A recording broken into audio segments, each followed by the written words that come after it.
dimanapun kalian berada dan kapanpun kalian lagi nonton vlog ini. Selamat pagi, selamat siang, selamat sore, selamat malam, dan welcome back to Kelas C FH Uki2K Naktin YouTube channel bersama saya Nur Intan NIM 18400-568. Ngomong-ngomong, gimana nih teman-teman kabarnya? Semoga teman-teman dalam keadaan sehat dan dalam keadaan yang fit. Dan buat teman-teman yang lagi dalam keadaan kurang sehat atau kurang fit, semoga teman-teman cepat sehat kembali dan cepat fit kembali. Oh iya teman-teman, pada kesempatan kali ini saya ingin menjelaskan kepada teman-teman semua mengenai perjanjian jaminan kredit sebagai perjanjian tambahan dan hak tanggungan atas tanah berikut benda-benda yang berkaitan dengan tanah. Teman-teman semuanya penasaran? Selamat menyaksikan teman-teman! Jadi, teman-teman, sebelum saya menjelaskan mengenai perjanjian jaminan kredit sebagai perjanjian tambahan, saya akan menjelaskan terlebih dahulu mengenai pengertian jaminan kredit.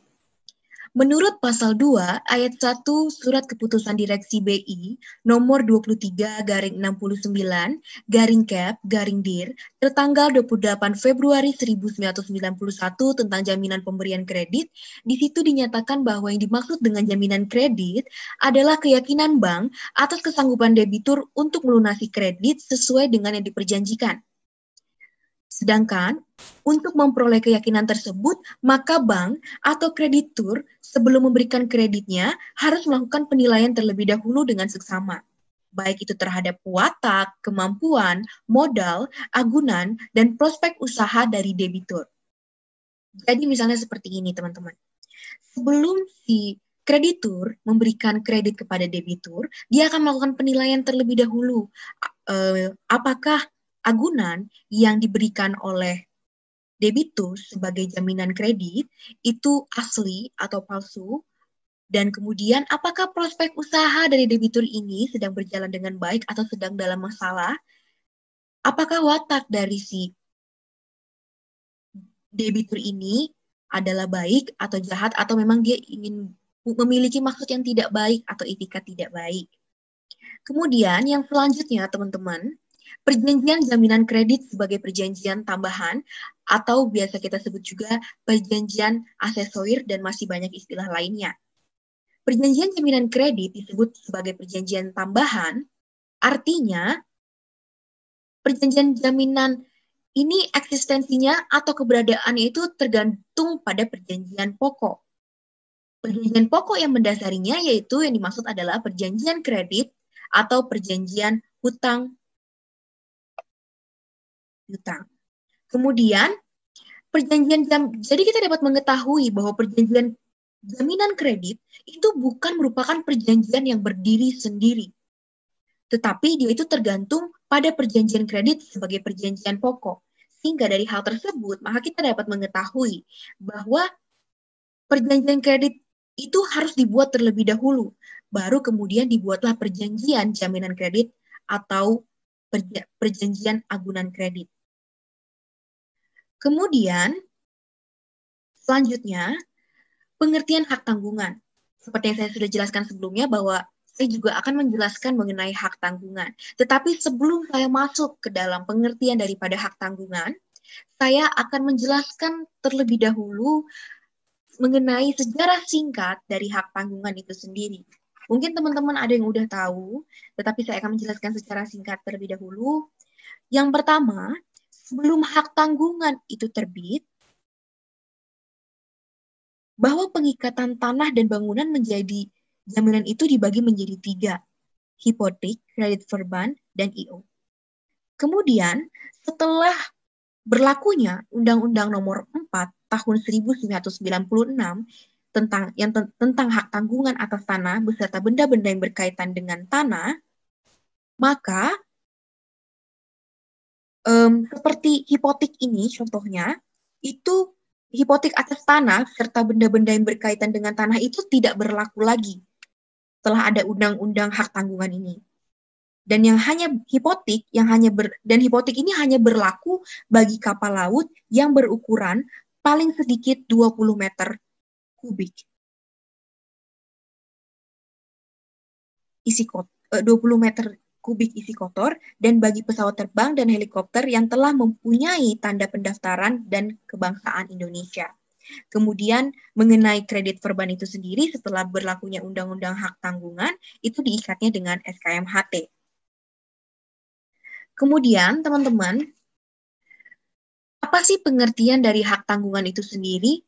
Hak tanggungan menurut pasal 1 ayat 1 itu dinyatakan bahwa hak tanggungan atas tanah beserta benda-benda yang berkaitan dengan tanah yang selanjutnya disebut hak tanggungan adalah hak jaminan yang dibebankan pada hak atas tanah sebagaimana dimaksud dalam Undang-Undang Nomor 5 Tahun 1960 tentang Peraturan Dasar Pokok-pokok Agraria berikut atau tidak berikut benda-benda lain yang merupakan satu kesatuan dengan tanah itu untuk pelunasan utang tertentu yang memberikan kedudukan yang diutamakan kepada kreditur tertentu terhadap kreditor-kreditor lain. Kemudian, teman-teman, mengenai selanjutnya, subjek dan objek hak tanggungan. Mengenai subjek dan objek hak tanggungan ini sendiri, jika kita lihat di dalam Undang-Undang Hak Tanggungan, maka kita dapat mengetahui bahwa subjek hak tanggungan itu ada dua, ada pemberi hak tanggungan dan pemegang hak tanggungan. Apa sih pemberi hak tanggungan itu sendiri? Menurut Undang-Undang Hak Tanggungan, pemberi hak tanggungan adalah orang perseorangan atau badan hukum yang mempunyai kewenangan untuk melakukan perbuatan hukum terhadap objek hak tanggungan yang bersangkutan.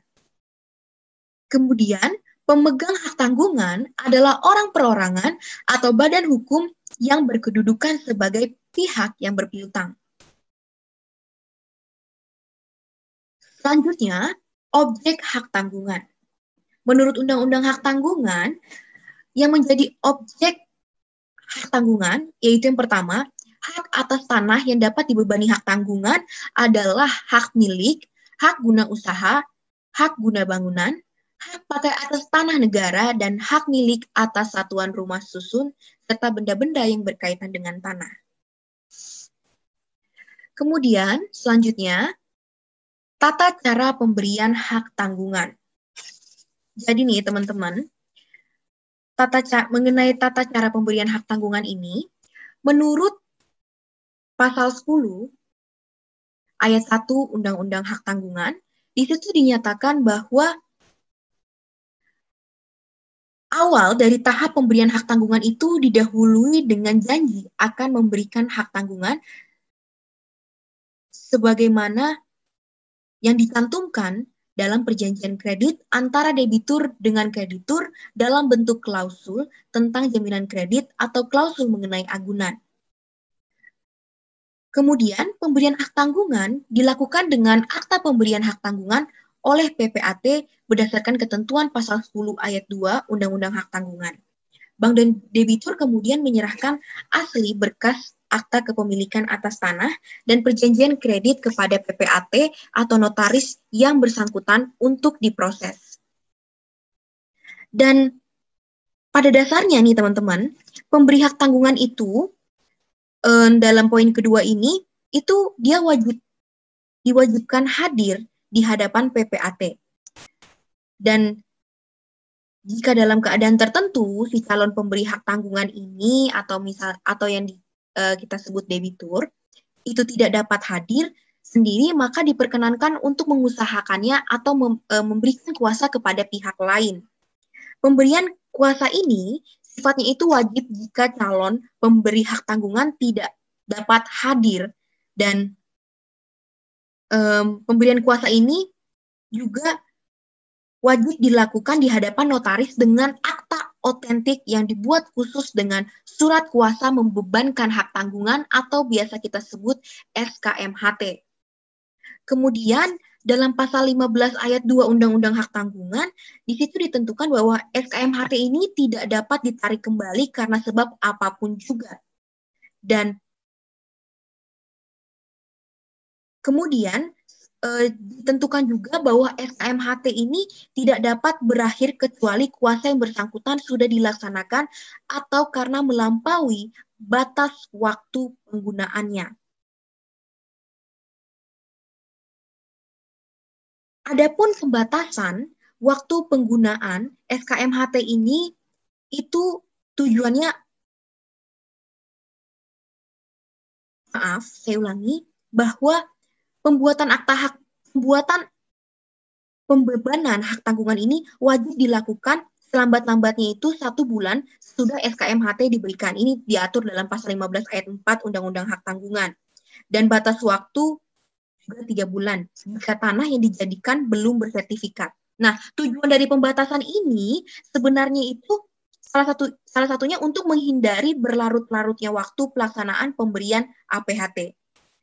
Kemudian selanjutnya, berdasarkan ketentuan pasal 11 ayat 1 Undang-Undang Hak Tanggungan, dalam akta pemberian hak tanggungan wajib dicantumkan nama dan identitas subjek hak tanggungan, domisili para pihak, utang yang dijamin, nilai tanggungan, dan uraian mengenai objek hak tanggungan. Selanjutnya, ayat keempat, sesuai dengan ketentuan nomor keempat, sesuai dengan ketentuan pasal 13 Undang-Undang Hak Tanggungan, pemberian hak tanggungan wajib didaftarkan ke kantor pertanahan setempat selambat-lambatnya 7 hari setelah penandatanganan APHT. Pendaftaran tersebut juga dilakukan oleh notaris atau PPAT yang bersangkutan tanpa adanya pendaftaran hak tanggungan dianggap tidak pernah ada jika pendaftaran belum dilakukan di kantor pertanahan. Selanjutnya, mengenai ada beberapa janji yang dicantumkan dalam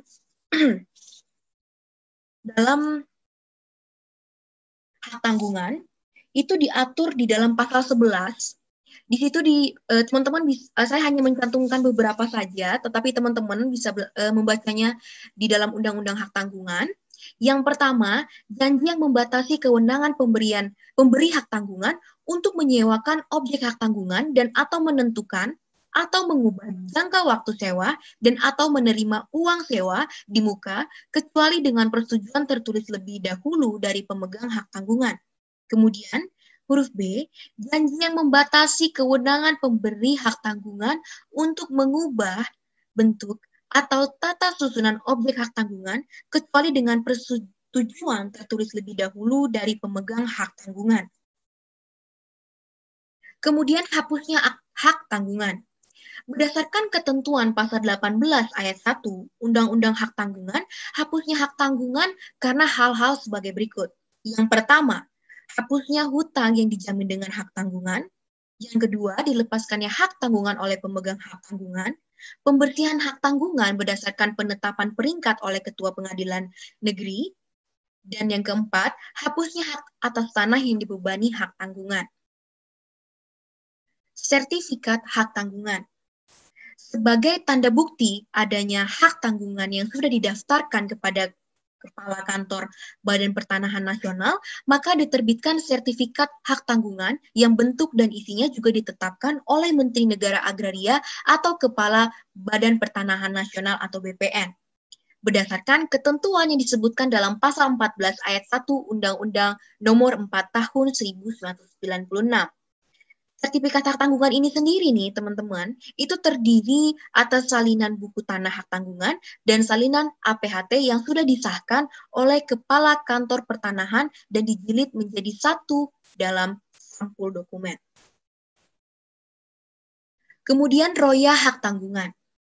Roya adalah pencoretan hak tanggungan pada buku tanah hak tanggungan di kantor pertanahan karena hak tanggungan telah dihapus dengan cara sebagaimana diatur dalam pasal 18 yang sebelumnya sudah saya jelaskan. Pencoretan ini dilakukan oleh kantor pertanahan dan jika tidak demikian dan jika tidak diroya hak tanggungan ini, maka umum tidak akan mengetahui posisi hapusnya hak tanggungan ini sehingga akan terdapat kesulitan untuk mengalihkan atau membebani kembali tanah tersebut. Jadi jika ini nggak dihapus, hak tanggungan ini sesuai dengan sebagaimana diatur dalam pasal 18 Undang-Undang Hak Tanggungan, maka si debitur ini kalau misalnya dia ingin menjaminkan kembali benda atau objek hak tanggungan itu atau mengalihkannya itu akan sulit. Makanya diperlukanlah hal tersebut. Kemudian yang selanjutnya eksekusi hak tanggungan. Menurut pasal 6 Undang-Undang Nomor 4 Tahun 1996 tentang hak tanggungan, apabila debitur nih cedera janji, pemegang hak tanggungan pertama mempunyai hak untuk menjual objek hak tanggungan atas kekuatan sendiri melalui pelelangan umum serta mengambil pelunasan tersebut.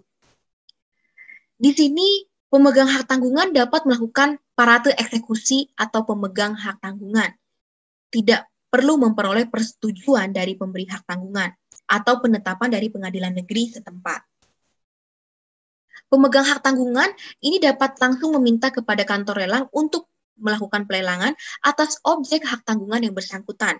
Dan yang selanjutnya, hak untuk menjual objek hak tanggungan atas kekuasaan sendiri merupakan salah satu perwujudan dari kedudukan diutamakan yang dimiliki oleh pemegang hak tanggungan pertama dalam hal terdapat lebih dari satu pemegang hak tanggungan. Selanjutnya, kasus. Tetapi saya sebelumnya mau melanjutkan dulu sebelumnya. Jadi kalau misalnya nanti nih teman-teman, ternyata uang lelangnya ini lebih, maka itu nanti tidak sepenuhnya diberikan kepada si kreditur. Nanti akan diberikan juga kepada debitur sisanya. Selanjutnya, kasus. Jadi teman-teman, di sini itu saya ngambil suatu kasus supaya kita lebih memahami tentang hak tanggungan. Jadi kasus yang saya ambil ini itu terjadi di Kota Malang, di mana ada sebuah kantor BPR, dia itu ditipu oleh nasabahnya yang mengajukan pinjaman kredit uang sebesar 117 juta rupiah. Modusnya nasabah yang diketahui berinisial MLJ ini, yang merupakan warga Kabupaten Malang tersebut, mengajukan pinjaman dengan jaminan sertifikat hak milik atas namanya sendiri. Dan setelah menjaminkan sertifikat hak milik ini, dan dia mendapatkan uang yang dipinjamnya itu, kemudian terjadi kesepakatan dengan jatuh tempo dan monominal angsuran yang telah disepakati. Namun, setelah jatuh tempo nih, pengembalian pinjaman uang, jatuh tempo nih, si MLJ ini, dia nggak segera kunjung mengembalikan pinjamannya. Dan pihak BPR kemudian memberikan peringatan kepada korban sampai, bukan korban, maksudnya dalam hal ini kepada si MLJ, maaf, saya ada kesalahan penulisan, itu sampai 3 kali. Namun, lagi-lagi korban ini tuh hanya berjanji, si MLJ ini tuh hanya berjanji kepada si korban, yaitu dalam hal ini adalah si BPR. Dan pihak BPR kemudian dia kesel dong, akhirnya dia mendatangi objek tanah ini yang dijaminkan oleh si MLJ ini, tujuannya untuk dipasang nih tulisan, kalau misalnya tanahnya si MLJ ini sudah dijaminkan di BPR. Namun ketika sampai di lokasi, ternyata pihak BPR justru dia mendapati bahwa tanah tersebut ini telah dibeli oleh pihak lain. Hal ini dibuktikan dengan adanya surat perjanjian pengikatan jual beli tanah atau kita biasa kenal PPJB. Karena merasa ditipu dan dirugikan, kemudian pihak BPR melaporkan MLJ ini ke Polresta Malang Kota untuk dilakukan tindak lanjut.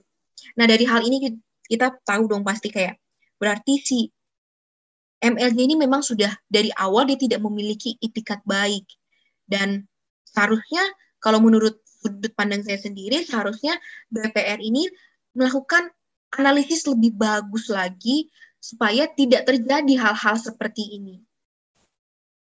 Kemudian, ada pun daftar pustaka teman-teman yang saya gunakan untuk menjelaskan mengenai hal-hal yang tadi sudah saya jelaskan sebelumnya kepada teman-teman. Ini adalah sebagai berikut, yang teman-teman juga bisa baca di bukunya langsung. Sekian dari saya, teman-teman. Kurang lebihnya mohon maaf, dan semoga apa yang saya sampaikan ini bisa teman-teman terima dengan baik dan bisa bermanfaat buat teman-teman semuanya. Dan teman-teman jangan lupa like, komen, dan subscribe, dan jangan lupa lonceng notifikasinya supaya kami lebih semangat lagi, dan supaya juga teman-teman bisa terus dapat notifikasi kalau misalnya kami mahasiswa kelas C lagi nge-upload video. Nah, selamat jumpa di vlog selanjutnya teman-teman. Bye, see you.